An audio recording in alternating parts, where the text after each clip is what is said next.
¿Ven ahí? Sí, doctor, se ve.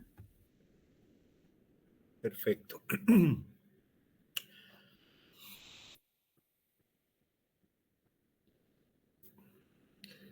No sé si me oyen bien, yo tengo un delay con ustedes. ¿Me oyen bien? ¿Todo bien? Sí, doctor, se escucha bien. Sí, doctor. Hablen ahora o callen para siempre.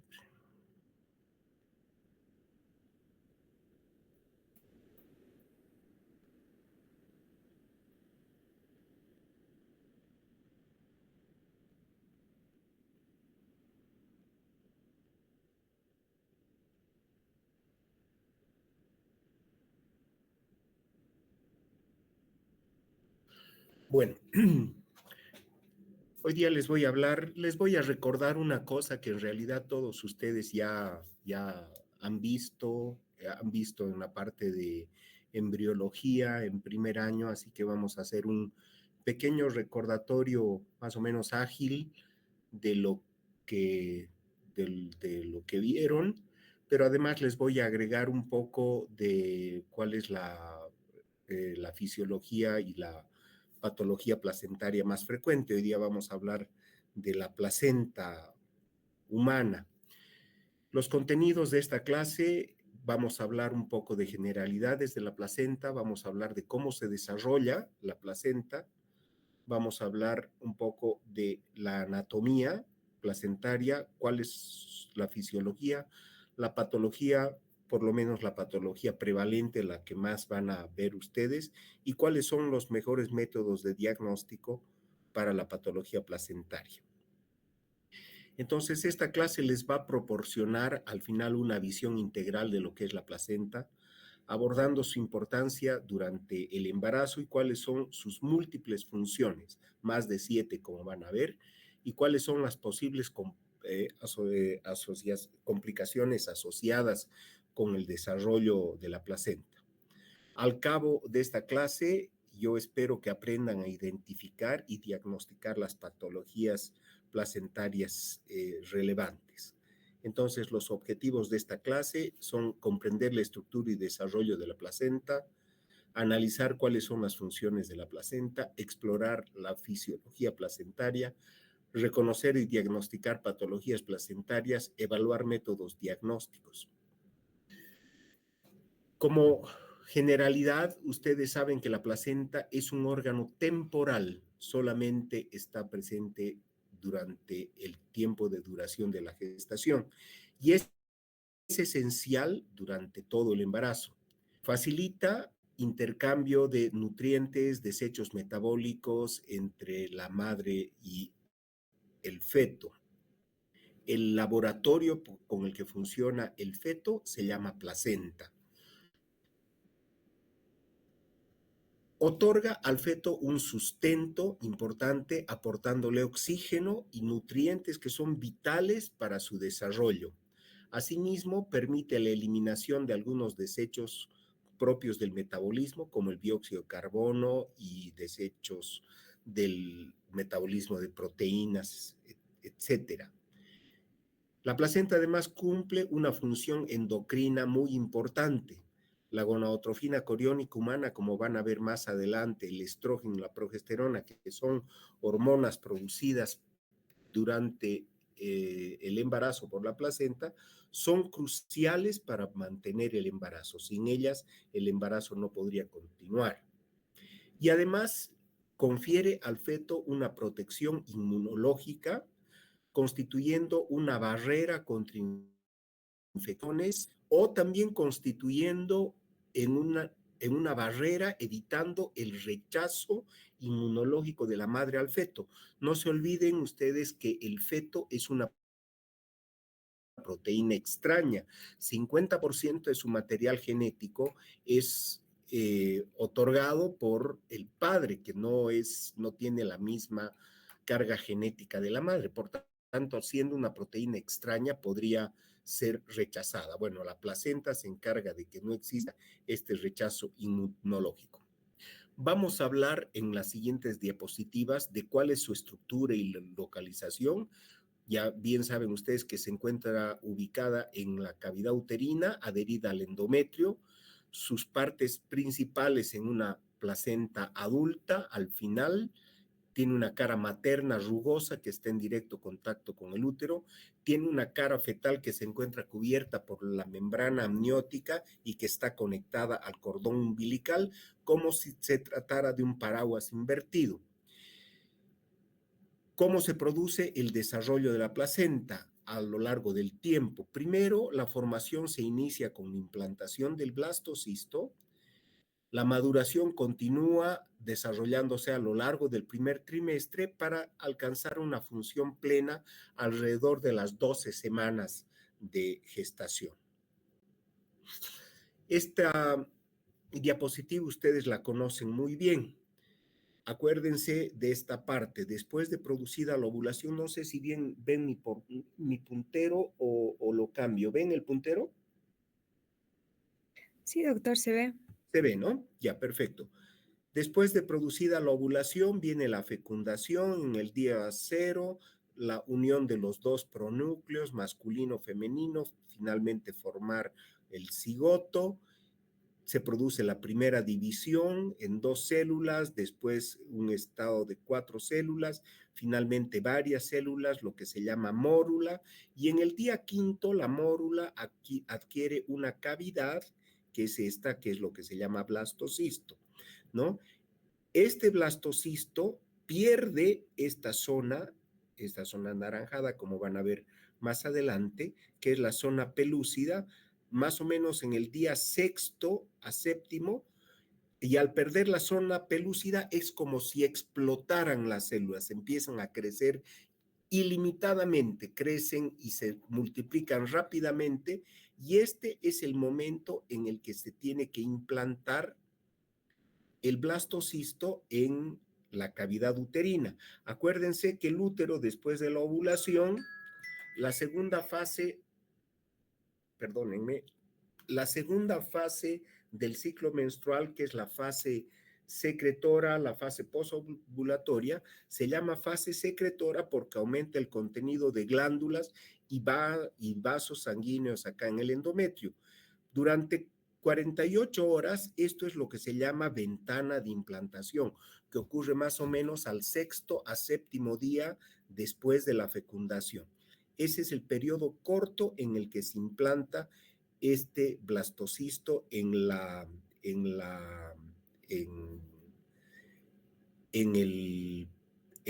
cavidad uterina. Acuérdense entonces que una vez que se pierde la zona pelúcida, el trofoblasto se transforma y se producen 2 capas de células, la capa que se llama citotrofoblasto y la capa que se llama sincitio trofoblasto, que vamos a ver a continuación. Acá estamos. Este es el blastocisto, esta zona más clara acá, como más amarillenta, pálida, es la zona pelúcida. Todo esto se pierde y estas células que rodean el blastocisto constituyen el trofoblasto. Este es el trofoblasto, ¿no? Y esta es la masa celular interna de donde se va a formar el embrión. Este trofoblasto se diferencia en 2 capas de células. Las células del citotrofoblasto, que son estas células verdes que van a rodear todo el blastocisto, y estas verdes más claras que son células multinucleadas que no tienen un contorno específico, son las llamadas células del sincitio trofoblasto. Por eso se llaman sincitio trofoblasto, porque no tienen una delimitación específica. Entonces, este sincitio trofoblasto empieza a crecer, fíjense como acá empieza a emitir prolongaciones hacia el endotelio endometrial, hacia estas células cilíndricas. Este tejido, el sincitio trofoblasto, empieza a producir algunas enzimas que van desintegrando esta capa de células, permitiendo la penetración del blastocisto. Entonces, el trofoblasto prolifera y se diferencia en dos capas. El citotrofoblasto, las células verdes, y el sincitio, estas células más claras. El sincitio trofoblasto, en resumen, produce enzimas que erosionan el endometrio. Y de esta parte, que bueno, no es el tema de la clase, pero es de donde se forma el embrión. Entonces, estas células se dividen en dos tipos de células. Las células que están hacia acá arriba, que se llama epiblasto, y estas que están hacia acá abajo, que se llaman hipoblasto. Ese no es tema, solamente nos vamos a abocar a la placenta. Entonces, al 9º día de implantación, con todas las enzimas que ha ido liberando el sincitio trofoblasto, se lisa la pared endometrial, las células estas se desintegran y fíjense, en el día 9 prácticamente todo el blastocisto ha penetrado en la cavidad endometrial, ha penetrado completamente el endometrio. Acá se formará un coágulo de fibrina que va a ocluir el punto de implantación del blastocisto.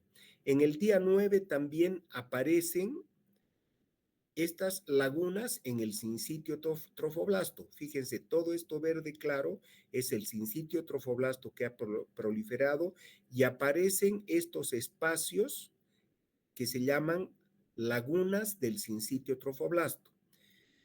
Estas lagunas, como van a ver más adelante, se van a llenar de sangre al encontrar el sincitio trofoblasto un vaso espiral del endometrio de donde nutrirse. Entonces, se producirá el primer contacto del embrión con la sangre materna.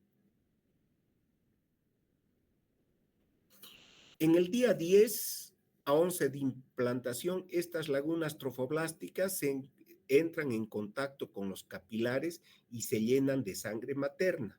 ¿Ven? Aparece el mesodermo extraembrionario, que es esta capa de células más rosadas que separan la cavidad del blastocisto de las células del citotrofoblasto, constituyendo la vesícula vitelina primitiva o el saco vitelino primitivo. A estas alturas de la gestación, el disco se encuentra lo que llamamos el disco embrionario bilaminar, que contiene los dos tipos de células que les comentaba anteriormente, a partir de las cuales se va a formar un ser humano. Las células del epiblasto, que son estas, y las células del hipoblasto, que van a delimitar la pared de la vesícula vitelina primitiva o vesícula umbilical primaria. Acá ya aparecen entre el citotrofoblasto y el epiblasto, aparece una pequeña cavidad que es la futura cavidad amniótica.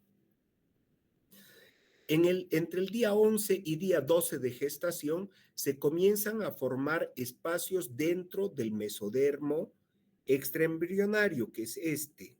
Se empiezan a formar estos espacios que al confluir van a formar una cavidad que se llama celoma extraembrionario o cavidad coriónica.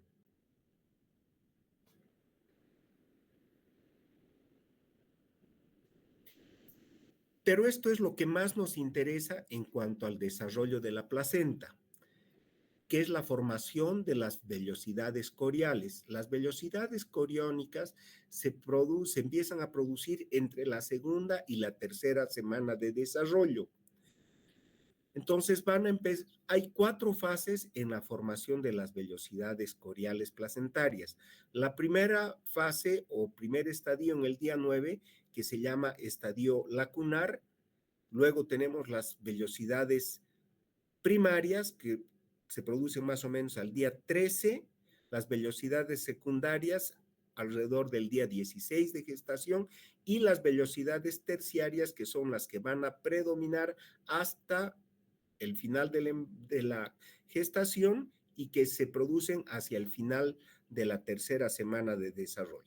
Vamos a ver cada una de ellas. En el estadio lagunar, entonces, Acuérdense, se producían las lagunas, esas en los espacios, en esos pequeños espacios en el sincitio trofoblasto. Si nosotros hacemos un aumento de esta parte de nuestro blastocisto, vamos a tener que este blastocisto está delimitado por el amnios. Acá aparecieron las células mesenquimatosas que después van a dar origen a la cavidad coriónica que les he mostrado. Esta capa de células verdes más claras acá es el citotrofoblasto y este es el sincitio trofoblasto con las lagunas vasculares. Si nosotros hacemos un corte a este nivel del sincitio trofoblasto en esta etapa de la gestación, vamos a encontrar un tejido así, un corte transversal con solamente células del sincitio trofoblasto. Entonces, resumiendo, etapa lacunar, la presencia de lagunas en el sincitio trofoblasto, solamente lagunas en el sincitio trofoblasto. Las vellosidades primarias se forman más o menos alrededor del día 13, como hemos dicho, de la gestación, y fíjense, el citotrofoblasto empieza a penetrar acá hacia el sincitio trofoblasto.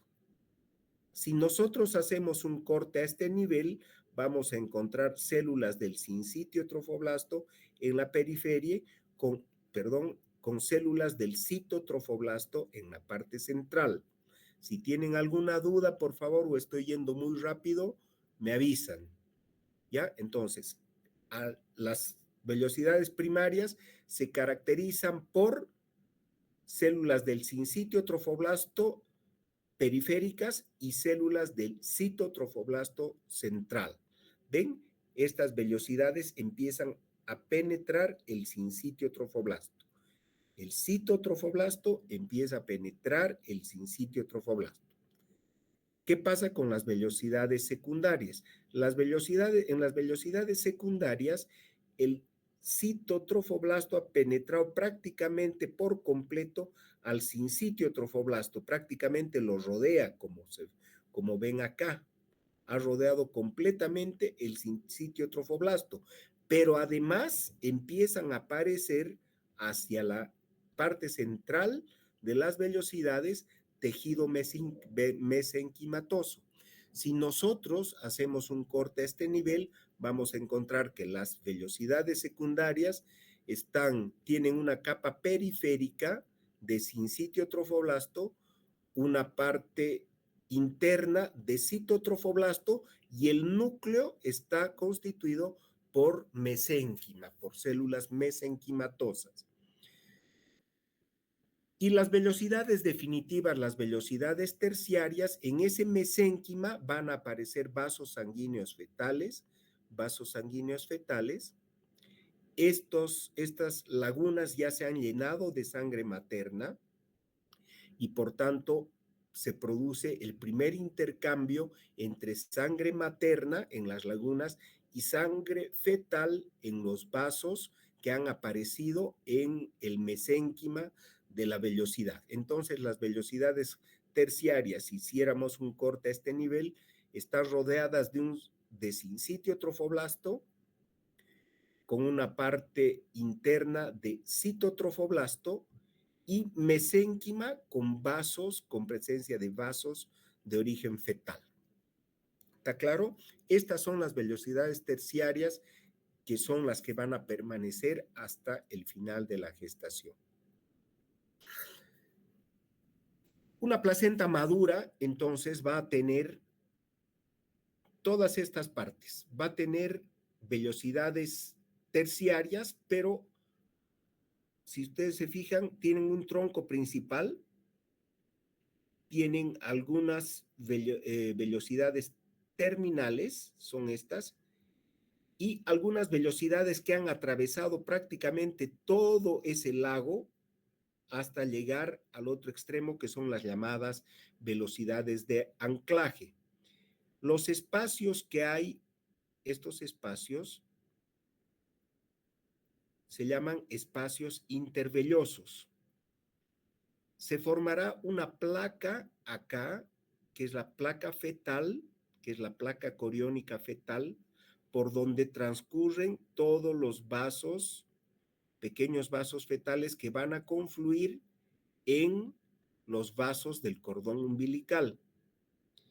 Y finalmente vamos a tener una placa basal materna que contiene los vasos espirales del endometrio, que es de donde se van a llenar de sangre estas lagunas vasculares placentarias. Entonces, el intercambio, por eso es que las placentas humanas se llaman placentas hemocoriales, se produce así.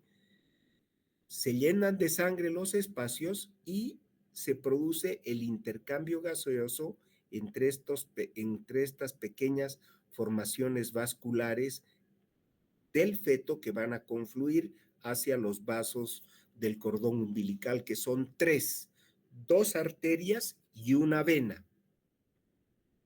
A través de la vena umbilical llega la sangre oxigenada hacia el feto. Llegan todos los nutrientes y a través de las arterias umbilicales se elimina la sangre, es decir, se oxigena la sangre desoxigenada del feto y se eliminan todos los desechos del producto metabólico hacia estas lagunas vasculares.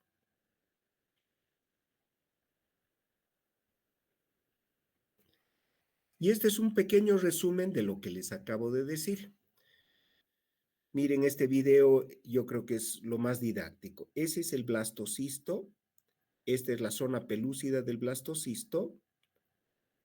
Se pierde la zona pelúcida, miren, acá se perdió y acá tenemos el trofoblasto que se diferencia después en dos, ¿no? Este es el área normal de implantación, alrededor del sexto o séptimo día en la ventana de implantación, ¿no? Estas son las capas de células compactas del endometrio, estas son las células del trofoblasto y estas son las células del cito y el sincitio trofoblasto. Fíjense cómo el sincitio trofoblasto va penetrando, destruyendo las células basales del endometrio hasta incorporarse completamente el blastocisto en el interior del endometrio. El blastocisto sigue proliferando y se van a formar las lagunas vasculares acá, que al encontrar un capilar materno, un vaso espiral de la madre, se llena de sangre materna.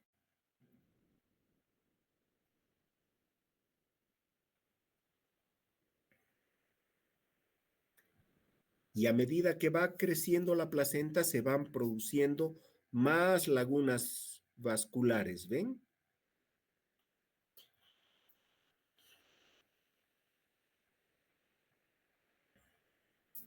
Acá ya hubo el desarrollo de las células mesenquimatosas y la vesícula vitelina primitiva. Este es el disco embrionario que a medida que va creciendo va a desarrollar el embrión y la vesícula vitelina definitiva, que no es el tema de nuestra clase.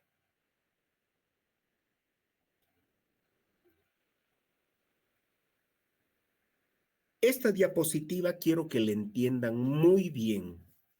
Esto es muy importante porque esto ocurre normalmente en toda embarazada y cuando no ocurre va a ser causal de síndromes hipertensivos del embarazo que les van a dar más adelante. Pero fíjense, miren qué es lo que pasa. Estas son células del citotrofoblasto que van a penetrar a los vasos espirales del endometrio. Acá, este es un vaso espiral del endometrio. Las células trofoblásticas migran y van a retirar toda la túnica media de los vasos espirales del útero,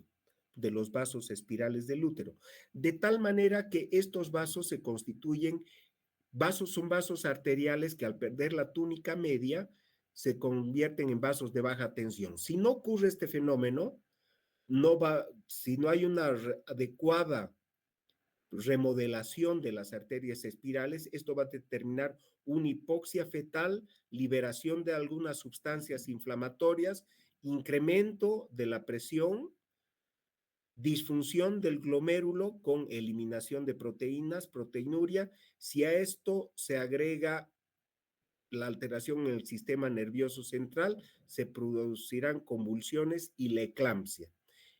Entonces, estos se llaman oleadas trofoblásticas. La primera oleada del trofoblasto hacia los vasos espirales ocurre alrededor de la 12ª, 13ª semana.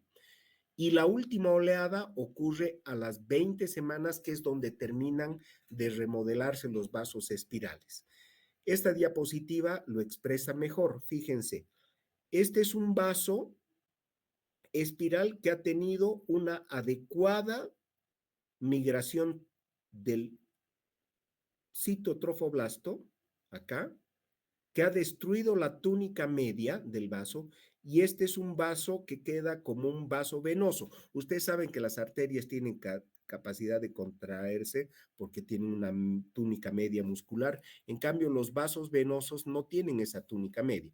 Prácticamente estos vasos espirales terminan siendo como vasos venosos de alto flujo, de muy alto flujo y baja tensión. Si no ocurre esta migración trofoblástica normal, entonces el vaso no pierde la túnica media muscular y va a ser un vaso de alta presión, desencadenando la cascada esta que les acabo de explicar. Hipoxia fetal, liberación de sustancias químicas proinflamatorias, incremento de la presión arterial, disfunción glomerular, proteinuria, etcétera, etcétera. ¿Ya? Capten muy bien esto. Si ustedes entienden esto, entendieron toda la fisiopatología de los síndromes hipertensivos del embarazo. Muy bien, eso era lo que les quería mostrar de la anatomía del desarrollo de la placenta, la anatomía microscópica. Ahora vámonos a la anatomía macroscópica. Una vez que se terminó de formar la placenta va a tener una forma discoide, por eso la placenta humana también se llama placenta discoidal. Tiene 22 centímetros de diámetro, tiene un espesor de 2 a 3 centímetros, llega a pesar alrededor de 600 gramos al término. Si nosotros pudiéramos extender completamente la red capilar que va a formar la placenta, podríamos estirarla hasta 50 kilómetros. Esto para que tengan idea de la cantidad de vasos sanguíneos donde ocurre el intercambio metabólico entre la madre y el feto. La cara materna va a ser rugosa, como ven acá, que está dividida por varios tabiques. Entre estos tabiques se formarán estas estructuras que se llaman cotiledones, acuérdense de embriología, que la placenta madura tiene entre 15 y 20 de estos cotiledones. La cara fetal va a ser lisa, va a estar cubierta por el amnios, tiene una característica brillante y ahí se inserta el cordón umbilical en la parte central como si se tratara de un paraguas invertido. El cordón umbilical normalmente tiene 3 vasos sanguíneos, 2 arterias y una vena. A través de la vena llega la sangre oxigenada de la madre y a través de las arterias sale la sangre desoxigenada del feto junto con otros productos del metabolismo fetal. Contenida entre los vasos del cordón umbilical se encuentra una gelatina que evita que los vasos sanguíneos del cordón umbilical colapsen, que es la llamada gelatina de Wharton, que ustedes también han visto en embriología. Este concepto también quiero que se lo graben bien, el concepto de barrera placentaria. Entonces, la barrera placentaria es una estructura compleja que separa la sangre materna de la sangre fetal y permite un intercambio selectivo de sustancias. Algunas pasan, otras no. permite un intercambio gaseoso, permite la eliminación de desechos del feto hacia la madre, el paso de nutrientes de la madre hacia el feto y el paso selectivo de algunas inmunoglobulinas de la madre hacia el feto, constituyendo la primera línea de inmunidad del fetito. ¿Cuáles son los elementos que constituyen la barrera placentaria? Acuérdense, primero, el sincitio trofoblasto. 2, el citotrofoblasto. 3, la membrana basal del trofoblasto. 4, el mesénquima coriónico. 5, la membrana basal de los capilares fetales. Y sexto, el endotelio de los capilares fetales. Estos son los 6 elementos constituyentes de la barrera placentaria. Muy importante el concepto de barrera placentaria. Evita también el paso de algunas bacterias hacia el feto, algunos virus, no todos, lamentablemente, pero es una primera barrera de protección del feto. En esta barrera también se produce el metabolismo de algunas sustancias, como por ejemplo el alcohol, ¿no? Obviamente, si la dosis de alcohol es muy alta, la barrera placentaria no va a poder filtrar completamente el alcohol y se producirá el síndrome de alcohol fetal. ¿Cuáles son las funciones de la placenta? La placenta cumple 7 funciones en general. En primer lugar, intercambio gaseoso. En segundo lugar, transporte de nutrientes. Tercer lugar, eliminación de desechos. Cuarto lugar, función endocrina. Quinto, protección inmunológica. Sexto, hematopoiesis. Y séptimo, tiene una función de detoxificación, que son estas 7 funciones las vamos a desarrollar brevemente en las siguientes diapositivas. El intercambio gaseoso, el principal gas que se intercambia entre el feto y la madre es el oxígeno. El oxígeno es esencial para el desarrollo del feto. Pasa de la madre al feto por difusión simple. Para que exista esta difusión simple, tiene que haber un gradiente de presión entre la presión parcial de oxígeno en sangre materna en relación a la presión parcial de oxígeno en sangre fetal, que es de 50 y 20 milímetros de mercurio respectivamente. En general, la presión parcial de oxígeno arterial en el feto es baja, es menor a 21 milímetros de mercurio.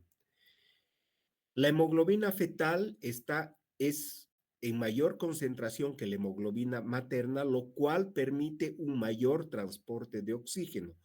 Ustedes ya saben que el oxígeno va ligado al hierro de la hemoglobina, permitiendo una mayor difusión. El volumen minuto de eyección cardíaca del feto es mucho mayor que la de un adulto en relación al peso corporal. Volumen minuto por peso corporal, entonces, es mucho mayor en el feto que en la madre.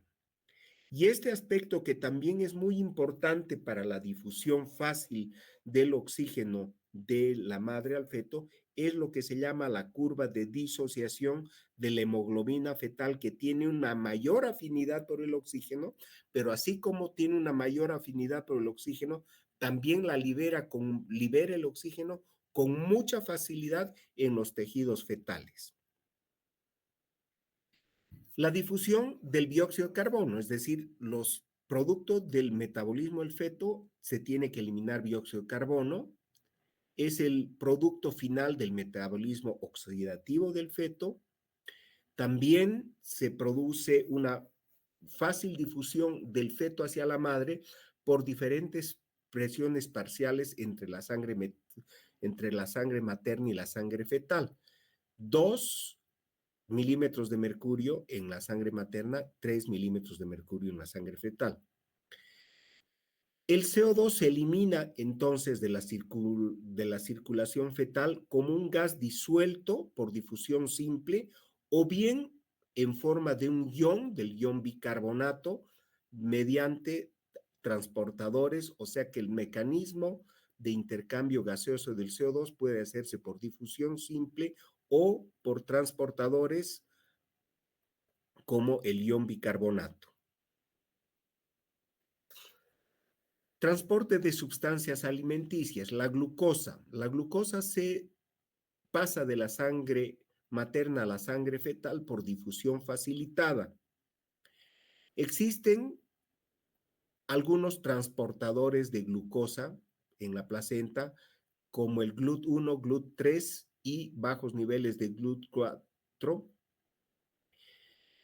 que en general se consideran insensibles a la insulina. Estos transportadores son insensibles a la insulina. La insuficiente gluconeogénesis en el feto ocurre en la primera etapa del embarazo, es decir, en el primer trimestre del embarazo existe una insuficiente gluconeogénesis en el feto, por tanto es esencial el transporte de glucosa a través de estos transportadores que les comento. Y finalmente, la concentración de glucosa es más baja en el feto en relación a la madre.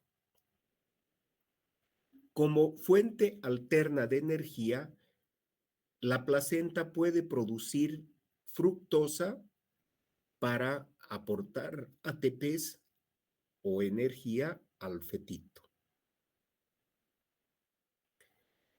El transporte de proteínas se puede producir por estos 4 mecanismos. Primero, difusión simple. Estos serán los aminoácidos o los péptidos más pequeños que pasan de la madre al feto por difusión simple, y los aminoácidos más grandes, los de cadena larga, se pasarán de la madre al feto por transporte activo. Las proteínas más grandes pasarán de la madre al feto por endocitosis o por pinocitosis. Entonces, transporte de proteínas, estos 4 mecanismos: difusión simple, transporte activo, endocitosis y pinocitosis. El transporte de lípidos: difusión pasiva, los ácidos grasos libres de cadena corta. Transporte facilitado a través de una proteína transportadora, de ácidos grasos, esto para los ácidos grasos de cadena larga. Endocitosis, más grasas más grandes, y desensamblaje de triglicéridos. Esos son los 4 mecanismos por los cuales se transportan lípidos del territorio materno al territorio fetal. El transporte de vitaminas. Las vitaminas hidrosolubles como la vitamina B y la vitamina C pasan de la madre al feto por transporte activo y por difusión facilitada. En cambio, las liposolubles, la vitamina A, la vitamina D, la E y la vitamina K, pasan de la madre al feto por endocitosis o transporte mediado por proteínas. ¿Cómo se eliminan los desechos metabólicos del feto? Y hemos visto algo con el CO2. Por difusión pasiva, el CO2, la urea, la creatinina y el ácido úrico. Por transporte activo, se eliminarán mediante transportadores de aniones orgánicos, los aniones orgánicos, o por transportadores de cationes orgánicos, los cationes orgánicos. La bilirrubina del feto, que ustedes saben es producto del metabolismo de la hemoglobina, la bilirrubina no conjugada pasará al territorio materno por transporte facilitado para posteriormente llegar al hígado de la madre, conjugarse y metabolizarse por vía hepática materna. ¿Cuáles son las funciones endocrinas de la placenta? La placenta produce muchas hormonas, produce más de 7 hormonas. Yo les estoy mencionando acá las más importantes que ustedes deben conocer porque ustedes no son especialistas.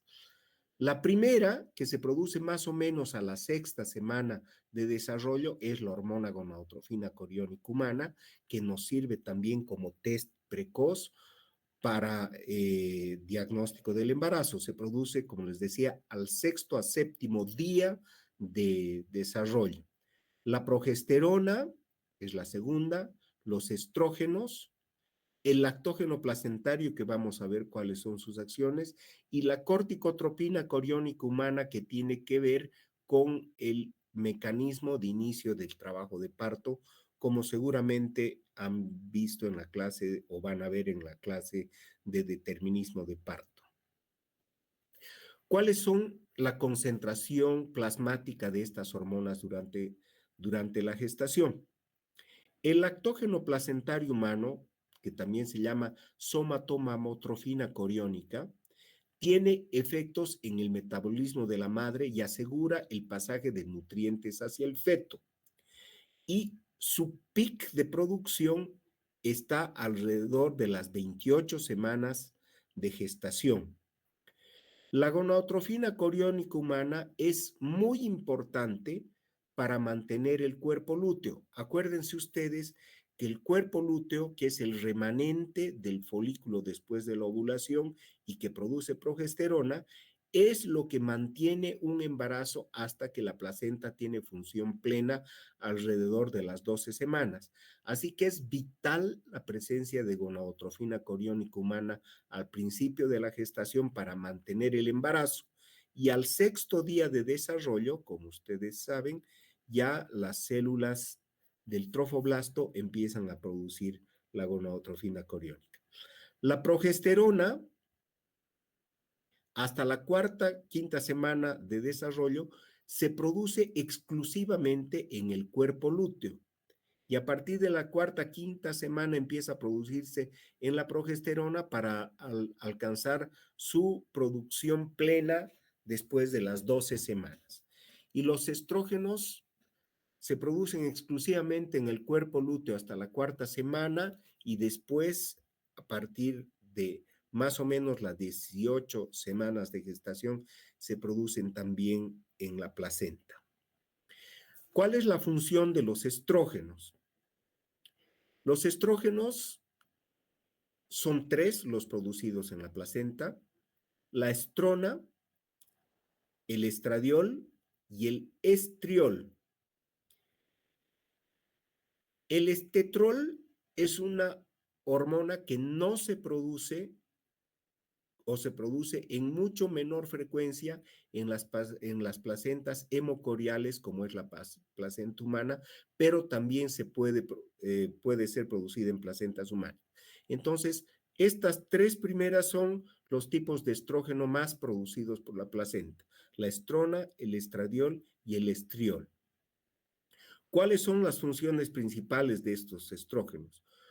1, estimulación del flujo uteroplacentario, es decir, mejora la irrigación hacia el útero y por tanto hacia la placenta.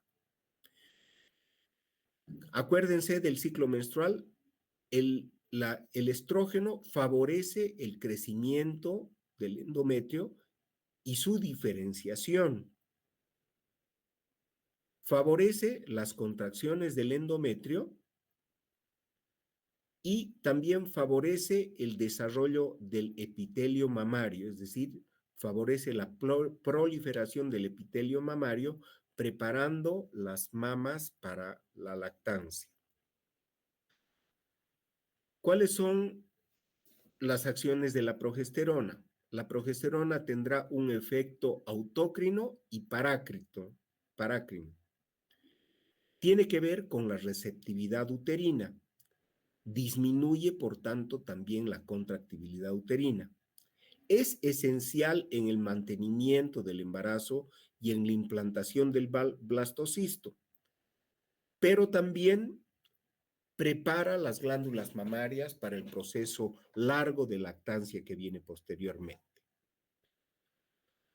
Por tanto, la progesterona y algunas progestinas sintéticas han sido utilizadas para tratamiento y prevención de partos prematuros, así como tratamiento de varias enfermedades ginecológicas, como por ejemplo las hiperplasias endometriales, los cánceres de endometrio, en fin. La progesterona tiene una acción muy importante en el útero, disminuye la contractibilidad del útero y al disminuir las contracciones del útero también ha sido usado como un tocolítico de primera línea. Es esencial en el feto para el desarrollo del sistema nervioso central de esto. Favorece la mielinización, es neuroprotectora para el feto, tiene funciones fundamentales en el aprendizaje y en la memoria. Esas son todas las cualidades que se han encontrado de la progesterona. El lactógeno placentario es una hormona que se produce en la placenta y que tiene su pic de producción alrededor de las 26 a 28 semanas de gestación. Este lactógeno es muy importante, ¿por qué? Porque regula el metabolismo materno. ¿Cómo lo regula? Aumenta la resistencia a la insulina. Es decir, la insulina materna es incapaz de metabolizar eh, toda la glucosa que tiene en la sangre, permitiendo que exista más glucosa disponible para el feto. Promueve la lipólisis, favoreciendo también la generación de energía al feto, pero parece una paradoja, pero además de aumentar la resistencia a la insulina, favorece la producción de insulina de la madre. Entonces, estos dos aspectos están en equilibrio. Cuando hay un desequilibrio entre estas dos y aumenta la resistencia a la insulina, por supuesto que la madre puede sufrir una diabetes gestacional. Entonces, este es una de las hormonas relacionadas con la generación de la diabetes gestacional, como van a ver en la clase que tengan de diabetes, cuyo pic de producción está alrededor de las 26 a 28 semanas, como les decía.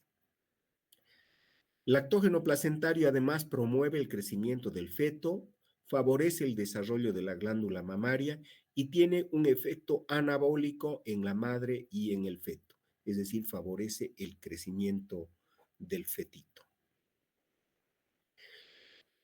¿Cuáles son las funciones inmunológicas de la placenta? En primer lugar, la placenta constituye una barrera física selectiva que separa la sangre materna de la sangre fetal y produce una filtración selectiva de inmunoglobulinas, es decir, permite el paso de algunas inmunoglobulinas hacia el feto para su protección, pero evita el paso de otras inmunoglobulinas de la madre hacia el feto que podrían destruirlo. Produce moléculas inmunomoduladoras como citoquinas y quimioquinas, además de hormonas placentarias.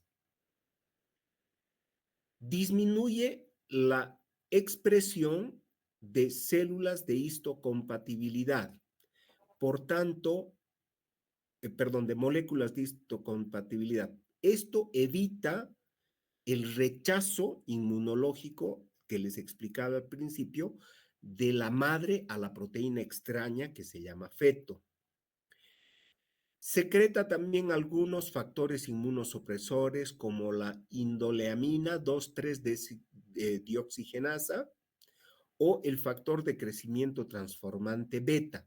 Estos dos factores son factores inmunosupresores que evitan el rechazo de la madre a la proteína extraña es decir, al fetito. Y permite el paso de transferencia de inmunidad pasiva, como les acabo de comentar. Previene infecciones. Algunos virus, algunas bacterias son destruidas en la barrera placentaria. Lamentablemente no todos, como por ejemplo el virus del Zika no se destruye en la barrera placentaria, produciendo trastornos como van a ver en pediatría, por ejemplo, como la microcefalia. Y finalmente, estas dos últimas funciones, la placenta es un órgano hematopoyético, sobre todo en las primeras etapas de gestación, antes de transferir esta función a otros tejidos formadores de células sanguíneas como el hígado y la médula ósea.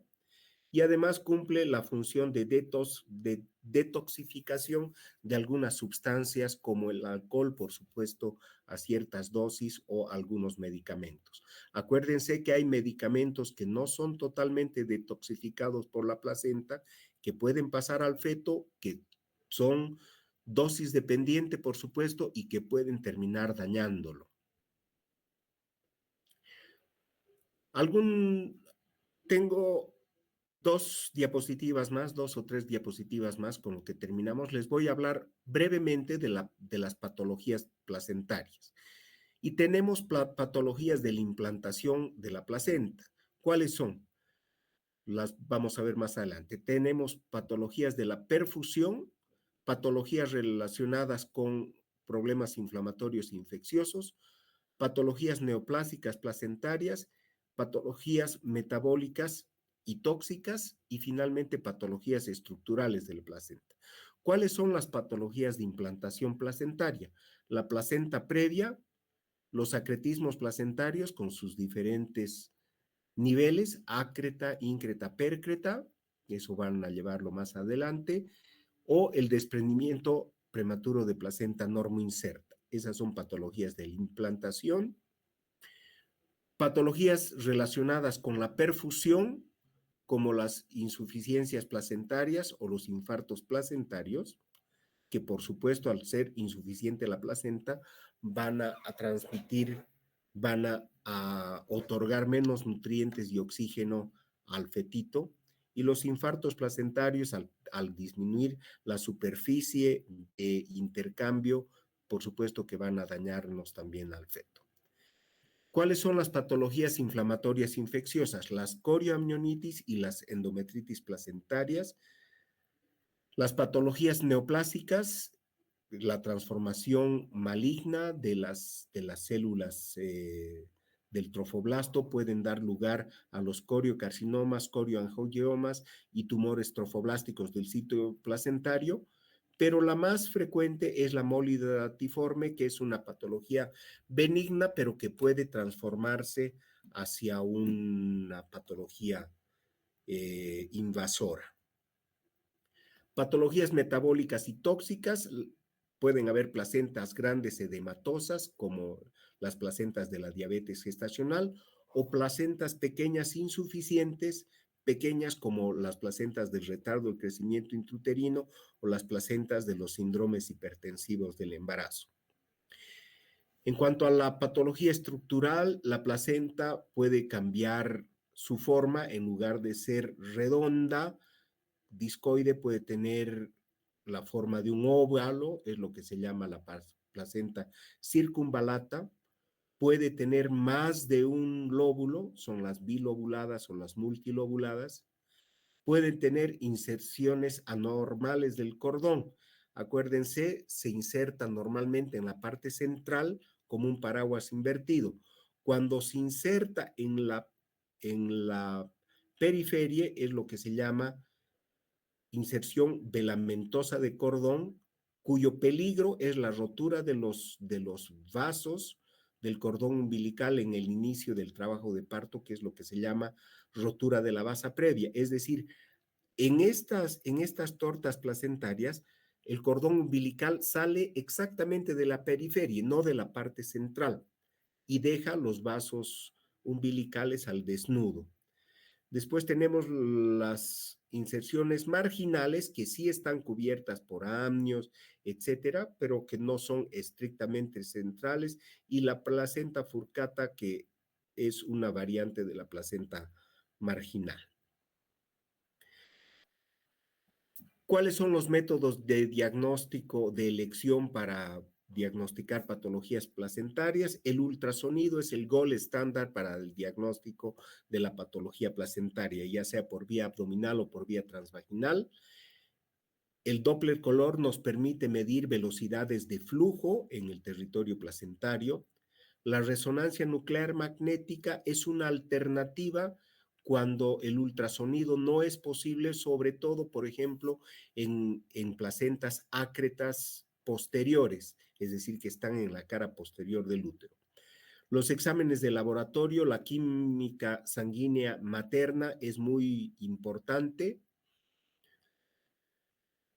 La química del líquido amniótico también es muy importante para ver la función placentaria. La química sanguínea materna, sobre todo en casos infecciosos. Acuérdense, la madre va a tener leucocitosis. Y otro examen muy utilizado es la biopsia de vellosidades coriales para diagnósticos citogenéticos y también para diagnóstico de algunas infecciones placentarias. Y finalmente tenemos algunas pruebas funcionales indirectas para valorar la suficiencia de la placenta como órgano de intercambio metabólico entre la madre y el feto, sobre todo cuando sospechamos de que la placenta sea insuficiente. Estas son el perfil biofísico fetal, que es un estudio que se realiza mediante ultrasonido, que les van a dar más adelante en la clase de ultrasonido en el embarazo. El registro basal no estresante, que es un registro de la actividad cardíaca del feto y que va a traducir una respuesta de eh, de la suficiente o insuficiente oxigenación de la placenta al feto. Es decir, si tenemos una placenta insuficiente, tendremos un registro basal no estresante alterado. Y finalmente tenemos el test de tolerancia a las contracciones, que es una variante de este registro, solo que el feto es sometido a contracciones similares a las contracciones del trabajo de parto. Esto para determinar si el balón de oxígeno que tiene el fetito para la maratón, que significa un trabajo de parto, es suficiente para que aguante todo el trabajo de parto o no. Entonces se somete al útero a contracciones en los que el feto hace un trabajo anaeróbico.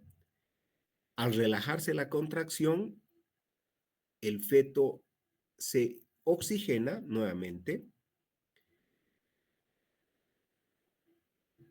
y se produce la homeostasia fetal. Si la placenta es insuficiente para proporcionar oxígeno o para retirar dióxido de carbono, en el test de tolerancia a las contracciones se reflejará mediante desaceleraciones de la frecuencia cardíaca fetal, que se llaman desaceleraciones tipo DIP2 o desaceleraciones variables, etcétera, que eso lo van a ver cuando hagan monitoreo electrónico del feto.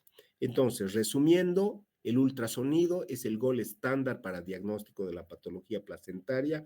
El Doppler es fundamental para medir velocidades de flujo en territorios placentarios. Y eso era todo lo que les quería compartir respecto a la placenta. Si tienen alguna duda, alguna pregunta, por favor, los escucho.